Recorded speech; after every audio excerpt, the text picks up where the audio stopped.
Spider-Man 3, The Unseen Fury. Full action sequence.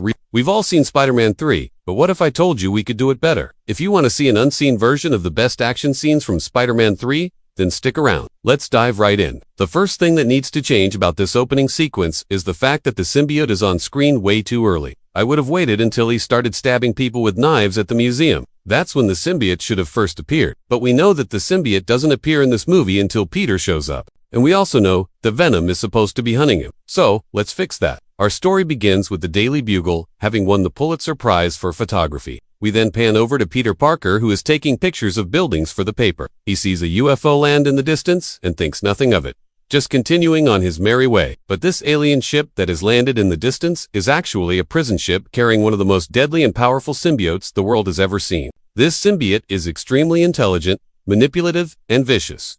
And luckily for us, it smells fear. So, it knows there are humans nearby. It breaks free from its restraints, kills all the guards and crash lands into the New York sewers, where it will wait patiently for its next move. All the while, Peter Parker is still blissfully unaware. At this point in the movie, we have not yet met Eddie Brock or his girlfriend Anne. Instead, we're going to start the movie off with Peter showing up to help Aunt May after she had a run-in with some muggers. But before Peter can even show up, we see that Venom has already found his first victim, Aunt May. Esme is walking home. She hears footsteps behind her and turns around to come face to face with none other than the terrifying Venom. She tries to defend herself, but Venom is far too strong and grabs her by the throat. Just when things look bleakest, however, Peter shows up and knocks Venom away from his aunt. Now that Venom has finally spotted Spider-Man, he runs off into the shadows. Peter tells his aunt that everything is going to be fine and rushes off to find whoever attacked her. Meanwhile, Venom is sitting atop a building, planning his next move. He is going to use the citizens of New York against Spider-Man. He creates a diversion by robbing a bank and frames the police for doing it themselves. He then waits patiently in the shadows as Spider-Man shows up to try and stop him. This time, however, Spider-Man does not fight Venom and instead chooses to run away. Why? Because Spider-Man knows that he cannot win in a straight-up fight. While running away, he realizes that he has to get away from Venom quickly, so he swings around the city as fast as he can. Venom follows him and continues to taunt him, making fun of his abilities and telling him how pathetic he is. Spider-Man refuses to listen and just keeps running. Peter eventually swings over to a subway and hides inside of it. Just as he thinks he might be safe, however, Venom crashes through the roof and finds him anyway.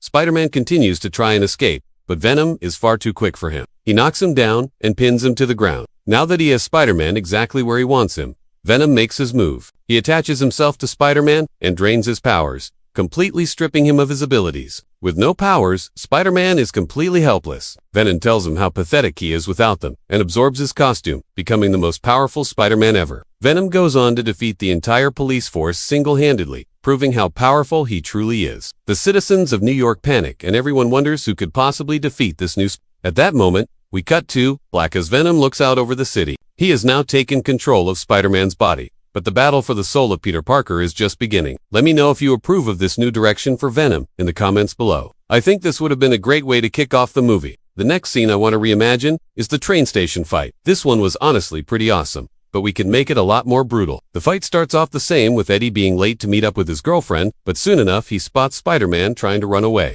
He lets him know that he isn't going anywhere, and the two exchange blows. As the fight progresses, however, Venom takes things a step further and uses his symbiote tendrils to gain the upper hand. These things could have been used throughout the movie as a way to show venomous power and brutality, but sadly, they weren't. Now that Venom has gained the upper hand, he taunts Spider-Man about how weak he is. He reminds him that he is going to take away everything that he loves, just like he did to him. Venom leaves him with a warning that he should leave town because he plans on destroying it. Spider-Man refuses and says he will never leave his home. They exchange a few more blows, but then Venom runs off, leaving Spider-Man wounded and alone. Once again, I think this would have been a much better fight. Venom had actually used his abilities instead of just punching Spider-Man over and over again. Next up, we have one of the most iconic scenes from Spider-Man 3, the addition of the black suit. Peter wakes up in the morning and finds a mysterious black bag on his bed. Inside of it, he finds a black suit that seems to almost have a mind of its own. It fits him perfectly and gives him a huge boost in confidence. He puts it on and immediately feels a surge of power go through his body. He becomes stronger and more confident than he has ever been before. But the suit has a dark secret. It is actually a symbiote that has crash-landed on Earth and is looking for a host. Peter doesn't know this, however, and he just enjoys the extra boost in power that it gives him. He goes around fighting crime and becomes known as the most powerful Spider-Man yet. While this scene played out very similarly to the original, I wanted to add something to it. As soon as the symbiote touched Peter, I wanted him to have a vision of Venom, telling him that he will regret wearing that suit. Of course, Peter ignores this warning and decides to keep it anyway. Later in the movie, Venom returns and tries to get the symbiote back. A fight ensues and Peter nearly loses. That is, until he remembers the vision he had and realizes that the suit is actually a living creature. He takes it off and defeats Venom, proving that even without superpowers, he is still a hero. The next scene I wanted to take a look at is the introduction of the new villain, the new Goblin. Harry Osborn walks into a warehouse and finds his father's old equipment. He puts on the mask and becomes the new Green Goblin. He then goes on a mission to destroy Spider-Man and seek revenge for his father. While this scene played out exactly the same way in my version, I wanted to take a different approach to the character. Instead of introducing him at the end of the movie, I would have spread out his appearances throughout the whole thing. For example, I would have had him show up at the very beginning and cause trouble for This would have built up to an even bigger showdown later on. Throughout the movie, we would have had several small battles between them, each one being more intense than the last. Finally, at the end of the movie, we would have had a massive battle between them that would determine the fate of New York City.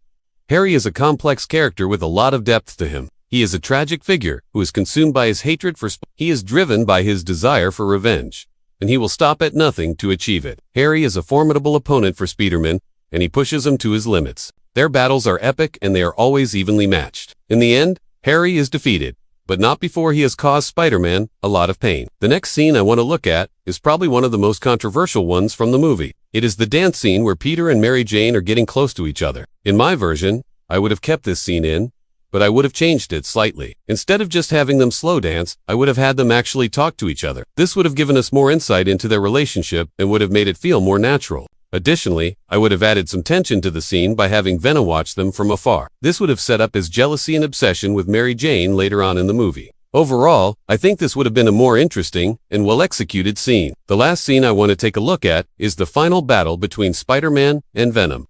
I would have kept the beginning of the fight the same, but I would have changed the outcome. Instead of Venom winning and taking over Spider-Man's body, I would have had Spider-Man win and defeat him. This would have sent a positive message about facing your fears and overcoming them. Additionally, it would have made for a more satisfying ending to the movie. I hope you enjoyed this reimagined version of Spider-Man 3. Let me know in the comments which version you prefer. Thanks for watching.